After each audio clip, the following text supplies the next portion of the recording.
It's go time, South Texas. The Friday night tradition continues. The one and only Friday Night Sports Blitz, sponsored by CCA Texas, Ewald Kubota, Aztec Chevrolet GMC, and the Heil Law Firm. Good evening, everybody. Welcome to week 4 of the Friday Night Sports Blitz. I'm your host, Chris Thomas. We've got another stacked show tonight. Coming up at the end, we've got Cal Allen coach Charlie Reeve in house for the Coach's Corner. But first things first, we've got some highlights to get to, including the game of the week. Roll it.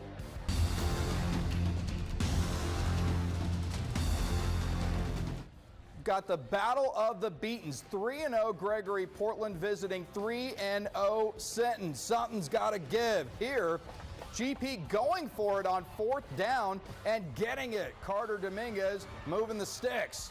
Now that drive, though, would lead to a missed field goal. Brent Davis, not happy. Well, this, though, a big hit by Roland Galvan. That is what Mike Troutman likes to see.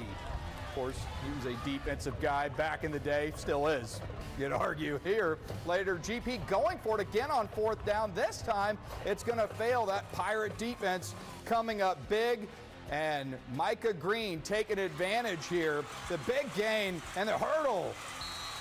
Moving the chains. GMG in action. Green means go. Then later in the drive, the Pirates again, same thing.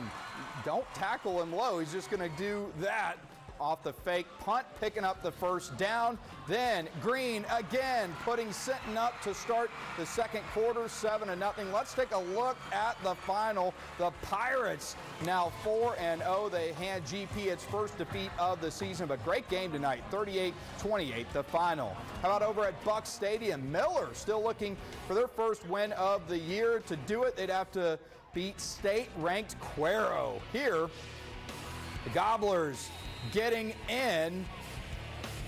That's Walker Dietz. Little dance move there for Cuero as well. And, you know, this one going deep. This one is actually to Dietz. That made it 14-0. All Gobblers early in this one. Then it's DeZaven Bonner. Wait for it. A lot of celebration tonight. Miller trying to get something going. Here they do. The Bucks in for the score, but this is not, well, almost for the score. It is actually a scoop and score the other way. 98 yards, Camelo Pettis. It was just that type of night, really that type of season for Miller. Now they do get on the board here. Isaiah Guidry hauls that one in, but it's not nearly enough. Let's take a look at this final tonight. 56-19. Cuero still unbeaten. Miller still winless. Doesn't get any easier either. They head to Sinton next week. All right, how about Flour Bluff hosting Donna? The Bluff trying to go to 2-0 in that big district. Here, first drive for the Hornets. Samuel Smith going to take it in from about 30 out. No problem for the Bluff early, going up 7-0. Now Donna, they drove down the field, gotten it into Hornets territory, going for it on 4th down, but Micah Mitchell getting through and coming up with the sack. Glen Elwood's defense getting it done. Flour Bluff taking over on the turnover on downs, but on 3rd and long here, it's Lucian Cruz who's going to connect with Ethan Satsky for the score right in front of the camera. Made it 14-0. Donna trying to get something, anything going. They came all the way up from the valley, but Hector Lopez is going to have this ball punched out, recovered by Julian Johnson Tiarina right before he gets out of bounds.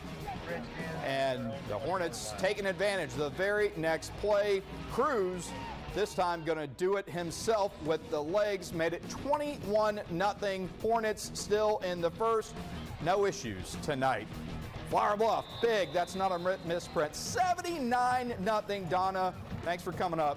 safe travels home. So again, Flour Bluff, you know, there are kind of the haves and the have-nots in that district. You got Flour Bluff, you got Vets, you got PSJA North.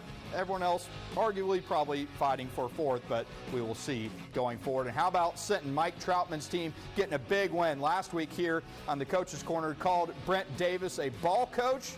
Coach Troutman a ball coach as well. His Pirates get it done. All right, we've got more highlights coming up after the break.